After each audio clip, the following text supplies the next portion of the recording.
कालू कौवा और भुल्ला चील रानो चिड़िया के चमकते हुए शीशे के घर के बाहर अपने पंजों में भारी पत्थर लिए हवा में मंडरा रहे थे।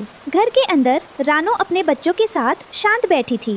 कां बहुत गुरूर है ना तुझे अपने इस चमकते हुए महल पर रानो। आज तेरा ये घमंड चूर चूर होगा। इन भारी पत्थरों की बारिश से तेरा ये शीशे का घर अभी मिट्टी में मिल जाएगा। तू एक मामूली चिड़िया होकर हम बड़े पक्षियों से ज्यादा शान से रहेगी। आज तेरा घर भी टूटेगा और तेरा गुरूर भी। कोई नहीं बचा सकता तुझे। माँ मुझे बहुत डर लग रहा है। ये दुष्ट हमारा घर तोड़ देंगे। बाहर बहुत बड़े बड़े पत्थर हैं। माँ, क्या हम फिर से बेघर हो जाएंगे? क्या ये शीशा टूट जाएगा? शांत रहो मेरे बच्चों। और कालू, तुम्हें जितना जोर लगाना है लगा लो। ये पत्थर मेरे इस घर का एक कोना भी नहीं खुरच सकते। अगर हिम्मत है तो मार कर दिखाओ अपना पहला पत्थर।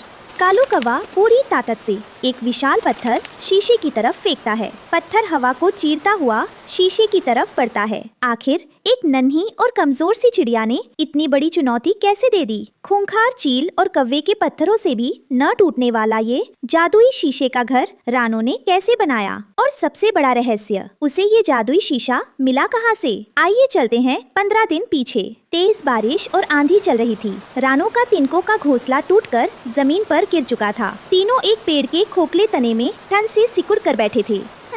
माँ, ठंड लग रही है। मेरे पंख पूरे भीग गए हैं। माँ, जब भी तेज बारिश आती है हमारा घर क्यों टूट जाता है? क्या हम कभी आराम से नहीं सो पाएंगे? रो मत मेरे लाल, ये तिनके कमजोर थे, इसलिए हवा इन्हें उड़ा ले गई। लेकिन तुम्हारी माँ का हौसला कमजोर नहीं है।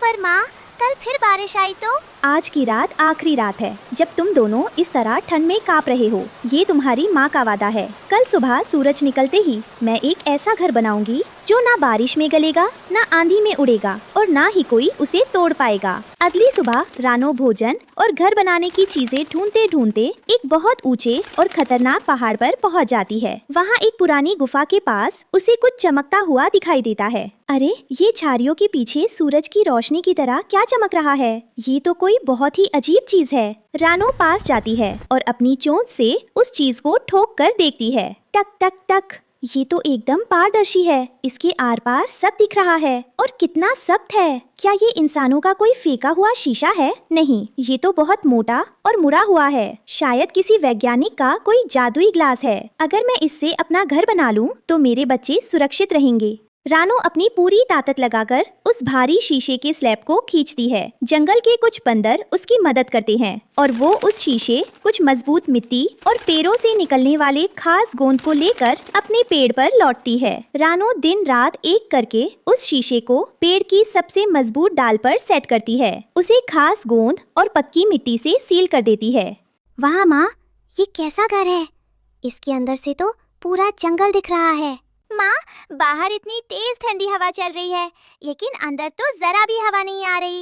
ये शीशा तो बहुत जादुई है। हाँ बच्चों, ये शीशा बहुत मजबूत है। मैंने इसे काले पहाड़ की रहस्यमयी गुफा से ढूंढा है। इसे मैंने पेड़ों के सबसे पक्के गोंद से चिपकाया है। अब तुम यहाँ चैन से सो सकते हो।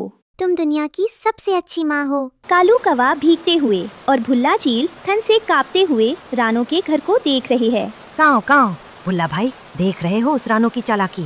हम इतने बड़े पक्षी होकर इस बारिश में भीग रहे हैं और वो अपने बच्चों के साथ उस चमकते हुए शीशे के महल में मजे से बैठी है। मेरी तो आंखें जल रही हैं उस घर को देखकर।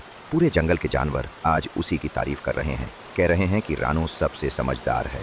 तो क्या हम चुप बैठे रहें? हमें कुछ करना होगा भुल्ला भाई। शीशे का घर है कालू, कोई लोहे का नहीं। शीशे की सबसे बड़ी दुश्मनी किससे होती है? पत्थर से। आज रात हम बड़े बड़े पत्थर लेकर जाएंगे। एक ही पत्थर मारेंगे और उसका वो घमंड वाला घर चकनाचूर हो जाएगा। बहुत मजा आएगा। आज रात रानो फिर से सड़क पर आ जाएगी। रात का समय। कालू और बुल्ला पत्थर लेकर आ चुके थे। रानो ने उन्हें एक चुनौती दे दी थी। तेरी इतनी मजाल, ले फिर संभाल अपना घर। लू पूरी ताकत से एक बड़ा पत्थर शीशे की तरफ फेंकता है। टंग! पत्थर उस खास मुड़े हुए और मजबूत शीशे से टकराता है और विज्ञान के नियम के कारण छिटक कर 2 गुनी रफ्तार से वापस कालू कौवे के मुंह पर आ लगता है। बचाओ, मेरी चोंच टूट गई। उफ! अरे भुल्ला, ये पत्थर तो रबर की तरह वापस आ लगा। अरे बेवकूफ कालू, तुझे तो पत्थर भी नहीं फेंकना आता। अब तू देख मेरा कमाल। मैं इस घर की छत ही उड़ा दूंगा। बुल्ला चील अपनी पूरी ताकत से हवा में गोता लगाते हुए एक बहुत बड़ा और नुकीला पत्थर रानो के घर की मुख्य दीवार पर दे मारता है। धराम! तनन! पत्थर शीशे से टकराकर सीधा वापस भुल्ला चील के सिर पर आकर जोर से लगता है। ओह बाप रे, मेरी खोपड़ी, मेरी आंखें, ये कैसा भूतिया घर है? पत्थर वापस क्यों आ रहे हैं?